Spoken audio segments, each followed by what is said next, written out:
پاکستان نے افغان طالبان کا آپریشن غضب للحق کی عارضی معطلی کی خلاف ورزی کا دعویٰ مضحکہ خیز قرار دے دیا۔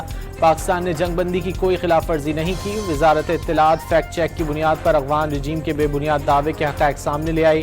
واضح کیا پروپیگنڈے کا مقصد دہشت گردی کی کارروائیوں کا جواز پیدا کرنا ہے۔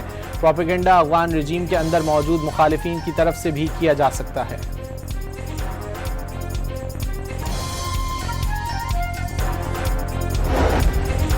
ایران کے صہیونی ریاست پر تابڑتوڑ حملوں کا سلسلہ جاری۔ 65ویں لہر کے دوران تل ابیب، یروشلم اور حیفا میں میزائلوں کی برسات۔ ایرانی میزائل اسرائیلی دفاعی نظام کو چکمہ دے کر کئی مقامات پر جا ٹکرائے۔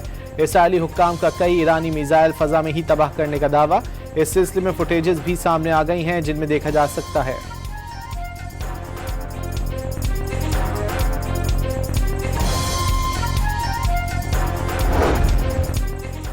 ایرانی افواج کا ملکی فضائی حدود میں دشمن کے F-35 سمیت 4 طیارے تباہ کرنے کا دعویٰ۔ ترجمان خاتم الانبیاء ہیڈ کوارٹرز کے مطابق 24 گھنٹوں کے دوران 4 طیاروں کو انٹرسیپٹ کر کے تباہ کیا گیا۔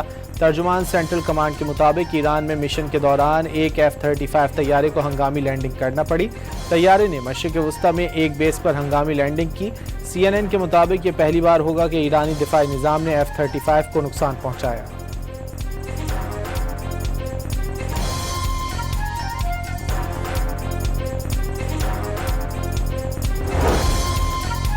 ایران کی پارس گیس فیلڈ پر اسرائیلی حملے نے آگ کے شعلے مزید بھڑکا دیے۔ ایران کے امریکہ سے وابستہ توانائی تنصیبات پر پے در پے حملے۔ قطر میں دنیا کی سب سے بڑا LNG پلانٹ بھی نشانے پر۔ ابوظہبی، سعودی عرب اور کویت میں بھی توانائی تنصیبات پر میزائل باری۔ CEO قطر انرجی کے مطابق حملے سے قطر کی LNG برآمدات 17% متاثر۔ یورپ اور ایشیا کو LNG سپلائی خطرے میں پڑ گئی۔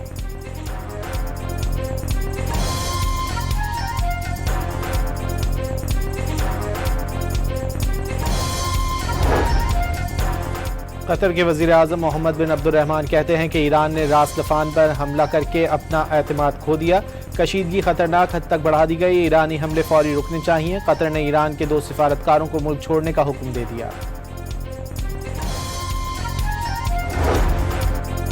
امریکہ کو ایران جنگ کی قیمت کھربوں ڈالر تک پڑ سکتی ہے۔ مزید مانگے گئے 200 ارب ڈالر بنیادی اخراجات پر ہی خرچ ہو جائیں گے۔ جنگی ساز و سامان، تباہ طیارے اور بحری جہاز کے اخراجات تو قلیل مدتی ہیں۔ جنگی قرض پر سود، زخمی، معذور اور متاثرہ فوجیوں کے اخراجات ڈرامائی ہوں گے۔ امریکی ویب سائٹ دی انٹرسیپٹ نے ٹرمپ انتظامیہ کے لیے خطرے کی گھنٹی بجا دی۔ مشرق وسطی میں تعینات 50,000 فوجی کلیم کریں گے تو کیا ہوگا؟ رپورٹ میں سوال اٹھا دیا گیا۔ اسرائیل نے دفاعی خریداری کے لیے $826 ملین کے اضافی بجٹ کی منظوری دے دی۔ ٹرمپ انتظامیہ کو انٹرسیپٹرز کی شدید کمی سے بھی آگاہ کر دیا گیا۔ امریکی ویب سائٹ کی رپورٹ۔ ایران کا آبنائے ہرمز سے گزرنے والے بحری جہازوں سے سیکیورٹی ٹیکس وصول کرنے پر غور۔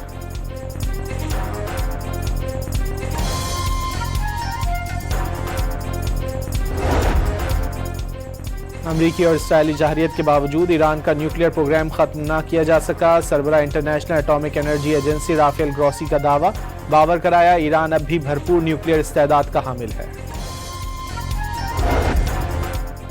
امریکہ کا ٹینکروں میں پھنسے ایرانی تیل پر سے پابندی عارضی ہٹانے پر غور۔ سپلائی بڑھانے اور قیمت کم کرنے کے لیے قدم اٹھا سکتے ہیں۔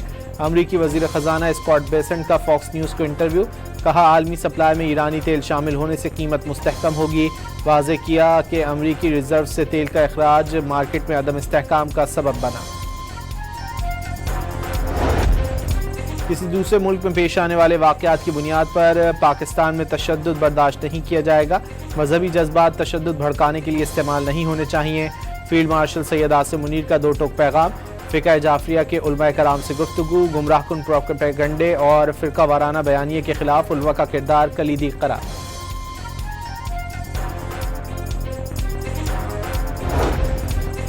ترجمان دفتر خارجہ نے پاکستان کے میزائل پروگرام کو ممکنہ خطرہ قرار دینے کا دعویٰ مسترد کر دیا۔ پاکستان کی اسٹریٹجک صلاحیتیں مکمل طور پر دفاعی نوعیت کی حامل ہیں۔ پاکستان کے میزائل پروگرام سے متعلق امریکی ذمہ دار کے بیان پر ترجمان دفتر خارجہ کا رد عمل۔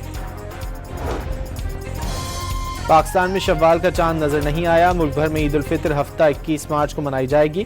رؤیت ہلال کمیٹی کے چیئرمین مولانا عبدالخبیر آزاد کی پریس کانفرنس۔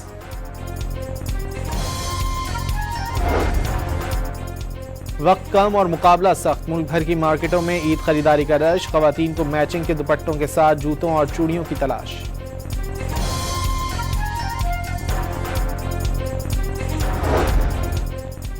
سعودی عرب سمیت خلیجی ممالک میں آج عید الفطر منانے کا اعلان، ترکی، امریکہ اور یورپ میں بھی جمعے کو عید الفطر منائی جائے گی۔